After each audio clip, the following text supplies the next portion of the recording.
بصرہ کا ایک سردار ہمیشہ اداس اور غمگین رہتا تھا۔ کسی نے اس سے دریافت کیا کہ آخر اس پریشانی کا سبب کیا ہے۔ اس پر سردار نے جواب دیا کہ بات کہنے کی نہیں پر کہی جاتی ہے کہ مجھ سے ایک ولی اللہ کی خدمت میں کچھ بے ادبی ہو گئی تھی، اس لیے ڈرتا ہوں کہ قیامت کو اس کے مواخذے میں گرفتار نہ ہو جاؤں۔ واقعہ یہ پیش آیا کہ میں ایک مرتبہ زیارت بیت اللہ کو چلا اور سب دوست و آشنا، عزیز و اقارب رخصت کرنے آئے۔ حسب دستور کچھ دور چل کر میں نے سب کو لوٹا دیا، مگر ایک شخص زید جو میرے خواص میں سے تھا واپس نہ ہوا اور اس نے میرا پیچھا نہ چھوڑا۔ مجبور ہو کر میں نے اس کو جھڑک دیا کہ بیت اللہ کا جانا بھی کوئی آسان سمجھا ہے کیا، جو پیادہ چلنے کو تیار ہو گیا ہے؟ میرے ساتھ نہ آ اور جس راہ سے تیرا جی چاہے چلا جا۔ میں کہنے لگا اے آقا، کیا خدا اس پر قادر نہیں ہے کہ تم کو زیادہ راہ جلد پہنچا دے اور مجھ کو بے یار و مددگار اور بلا توشہ چھوڑ دے؟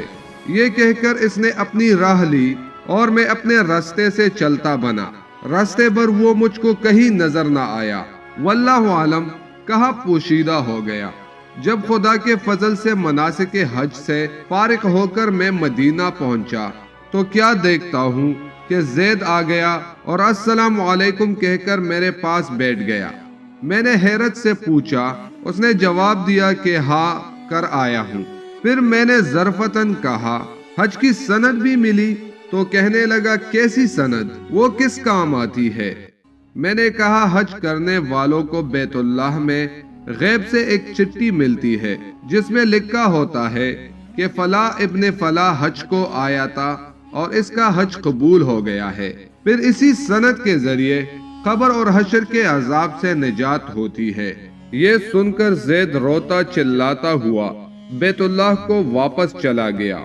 جب میں حضور اقدس صلی اللہ علیہ وسلم کی زیارت سے فارغ ہو کر لوٹا تو کیا دیکھتا ہوں کہ زید پھر آ گیا اور السلام علیکم کے بعد ایک چٹھی میرے سامنے رکھ دی، جو ایک نہایت ہی عمدہ ریشمی کپڑے میں سبز خط سے زید کے عذاب قبر اور حشر سے نجات کے لیے لکھی تھی۔ یہ دیکھ کر میرے ہوش اڑ گئے۔ پھر ذرا سکون ہونے پر میں نے معلوم کیا کہ اے زید، بتا تو اس کی حقیقت کیا ہے؟ آخر یہ دولت بے مثال تجھ کو کس طرح میسر آئی ہے؟ تب اس نے بتایا کہ سنو بھائی، جب میں بیت اللہ پہنچا تو کعبۃ اللہ حاجیوں سے بالکل خالی تھا۔ اس وقت میں نے گڑ گڑا کر زار و قطار رونا اور چلانا شروع کیا کہ اے مالک دو جہاں، کیا غریب گناہگار کا حج بھی قابل قبول نہیں ہے جو مجھ کو حج کی سند نہیں ملی؟ کیا غریبوں کا کعبہ اور صاحب کعبہ اور ہے جو وہاں جا کر سند لاؤں؟ مجھ کو قسم ہے تیرے عزت و جلال کی، جب تک چٹھی نہ پاؤں کعبہ سے باہر نہیں جاؤں گا اور روتے روتے یہی مر جاؤں گا۔ اچانک غیب سے آواز آئی کہ اے زید، نجات کی چٹھی لے اور جا اپنی راہ لے۔ پھر یہ چٹھی میرے ہاتھ میں آ گئی جس کو لے کر میں چلا آیا ہوں۔ یہ سن کر میری حیرت کی انتہا نہ رہی کہ اللہ، اس شخص کا یہ عالی مرتبہ ہے جس سے میں آج تک واقف نہ تھا۔ پھر عزت و اکرام کے ساتھ میں اس کو اپنے ہمراہ بصرہ لے آیا اور وہ چٹھی نہایت احترام و تعظیم کے ساتھ معطر کر کے صندوق میں بند کر دی۔ جب کبھی جی چاہتا تو کمال و ادب و احترام سے نکال کر اس کی زیارت کر لیتا تھا، چومتا اور آنکھوں سے لگاتا تھا اور پھر محفوظ کر دیتا۔ اتفاقاً میں کہیں سفر میں تھا کہ میرے پیچھے زید کا وصال ہو گیا۔ جب میں واپس آیا تو اس خبر سے میرے رنج و غم کی انتہا نہ رہی کہ افسوس تجہیز و تکفین میں بھی شریک نہ ہو سکا۔ پھر اچانک مجھ کو وہ چٹھی یاد آ گئی جو میرے بکس میں محفوظ تھی۔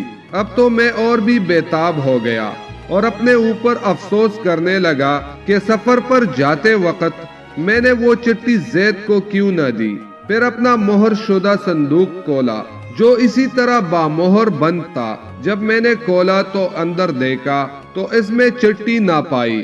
اب تو میرے غم و عالم کا کچھ ٹھکانہ ہی نہ رہا اور ایک حشر کا عالم برپا ہو گیا۔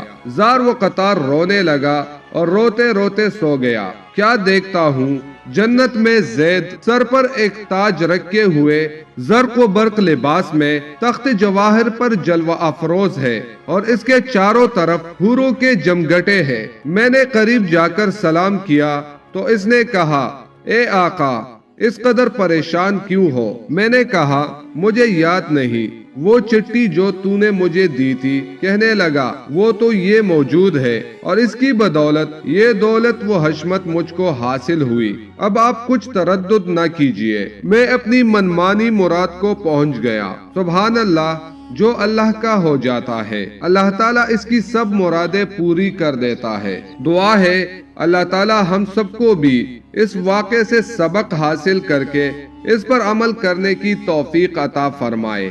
آمین یا رب العالمین۔